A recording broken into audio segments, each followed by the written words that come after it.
Here we are at Rainbow Fly Shop today. We're going to tie a hot core bait fish. This is a neat little pattern. I think it's going to be a smoking pattern this summer for bass.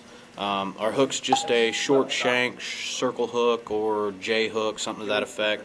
Thread, and this is the important part, monofilament, 006 or 008 size. Clear, black, whatever you can find. It's all just the same. But mono thread, because this is a synthetic material, and the mono just holds that synthetic material a lot better. We'll start it on right there at the eye, lay it on top of itself, all the way back to the bend of the hook. Almost. Not quite, but almost. That's close enough. You can't pop this thread lefty cray style because, well, you'll cut it. I'm going to take some white EP fiber, ice wing, ice fur, or whatever. We're going to tie it in as a tail. Now, as you can see with the length of the tube on my vise here, we're going to tie in a fairly long tail. We'll tie in one. What we do is we tie it pretty much on top, but we're going to let it roll a little bit around the shank some too. Just like that. Just give it 2 or 3 turns. Come in, trim it off. And then actually I'm just going to flip this back around because this end's kind of not all even. I'm going to lay it right on top and right in front of my last tie. Right there. And then I'm going to do the same thing, but I'm going to keep this one on top of the hook shank. 4 or 5 turns, nip that off. Now we're going to start on the core, the hot core part. One thing you can do to kind of help this stuff all blend together, as you can see it looks kind of choppy, just take a comb, this is an under fur comb, and brush that stuff, and see it'll kind of blend and fuse together and marry. We'll trim it later, but that's the better part of it there. Okay, here's where it gets different. This is our red. This is what we're going to use for the core. Again, this is just some red EP or ice fur or whatever. We're going to take this and we're going to measure about half the length of the tail, something to that effect. We're going to go ahead and trim that piece off. And we're going to tie it in hollow style, okay? If you're familiar with any of the old Popovic flies, which there's some cool patterns, you're going to tie it in with the short butts going to the back, the long end going to the front, and pretty much all the way around the hook shank, just like that. 4 or 5 turns to lock it down. Then we're going to open it up, spread it out, take a Apollo pen tube, and you can just push it back, just like that. Gets everything back and out of the way, and because of the nature of this stuff, it'll actually grab hold of itself, so you don't really have to hold it too much. And then just go right in front of it, and you're going to build a small little thread dam, just like that. Try not to actually wrap onto it, just a small thread dam like that. We're going to do this about 3 or 4 times. Again, about half the length of the tail. This will cover up that white and give us that hot color core. We try and keep this stuff fairly sparse. I mean, this is about half the size of a pencil here, piece that we're using, because we don't want a whole lot of bulk in the fiber itself. Again, pen tube, push it back, just like that, kind of stroke it around, get it where it wants to be, go right in front of your piece. A little thread dam, just like that. Then again, take half the length, nip it off, tie it in going towards the front of the hook again, try and spread it out there, going around it, the hook shank a little bit. You can do that just with your thumb like this, just by kind of pushing it and rolling it. A couple of loose turns around it, you can push it and roll it, get it all the way around. Then tighten your thread up. Give it a few turns to lock it. Pen tube, push it back. Just like that. Thread dam right in front. Whoops. Chase, there we go. Thread dam right in front.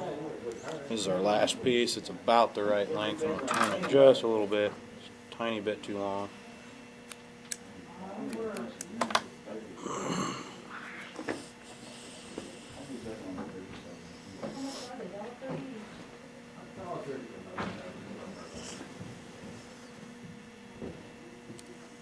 turns, open it up. Sometimes I do it without the pen tube. It's not the best bet. I'm just a little too crazy. Get it all straightened up, get it back there. Now we're getting to our last little bit. It's all going to be tied, this last little bit's all going to be tied hollow style, but we want to just, you know, get to that point. See, we now we got this white tail, red core. Okay, that's the important part, core. Okay. Take a little bit of this light yellow color, and what we're going to do is we're actually going to go pretty much the length, almost the full length of this fly, like this with the yellow. Trim that piece off. We're going to tie it in on the bottom. We want to keep it on the bottom. This is just a baby bass kind of color combination. No real rhyme or reason to some of the stuff.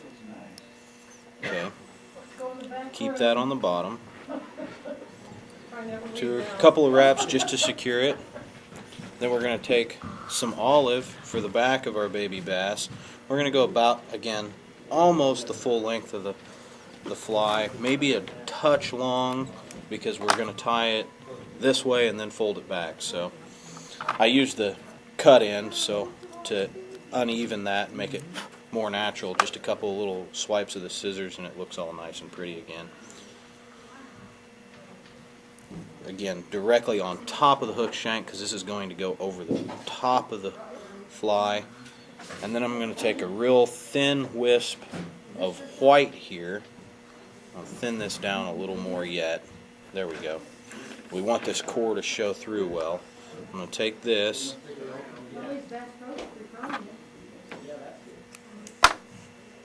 pretty much just cut that, again, the better part of the length of the fly.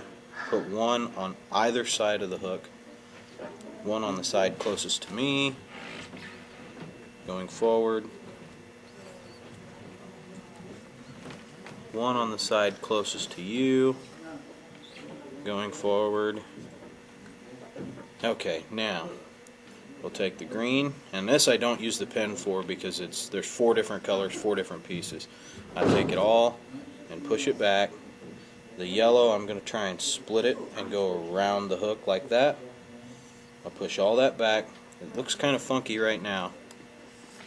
Then we go in front and we build our thread dam in our head a little bit right there, just like that. That looks nice. I'm going to go ahead and whip finish this off. Now it is really important when you're using monofilament thread because this stuff is slick on top of itself, but it holds these synthetic fibers so well. It's really important. I usually throw 2 whip finishes in here and then I put a little bit of super glue on it. The cool thing about mono thread is when you put glue on it, any kind of finish, for the most part, epoxy, stuff like that, it turns invisible and you can't see it. I'm not sure where my super glue went, so I'm not going to do it right now. But now, again, you can see way too much of the core, so we'll take this comb and we'll actually just brush through the fly here, and that'll open up these fibers, move them around a little bit, and it'll help to hide the core a little bit. We don't want to hide the core much because we want that core to show through really well. But there you go. You see how it kind of fanned out and it dimmed that core color down a little bit. Just like that. Now we're going to take our eyes. I just sent them flying everywhere when I grabbed that one. And our Zap-A-Gap gel, or some kind of acrylic super glue gel. Squeeze some out. Put a nice little blob there on the eyeball. And I turn them on their side because I can just see the profile better and guess where the eye should be. Put that eye on there, squeeze it down for a second, hold it, then let go. You see it kind of stuck to the hook shank itself through everything. Get you another eye. Put your little glob of Zap-A-Gap gel on it. Put it on the other side. And then I look at it from the top and then again from the front. Make sure I got them pretty well even. And squeeze it together. Whoops, that one just slid on me. Check it again. Looks good. A little bit of a squeeze. There you go. And there is a hot core baby bass. Hope you like that one. I think that one's going to be a hot one this summer. Lots of big fish going to fall to that.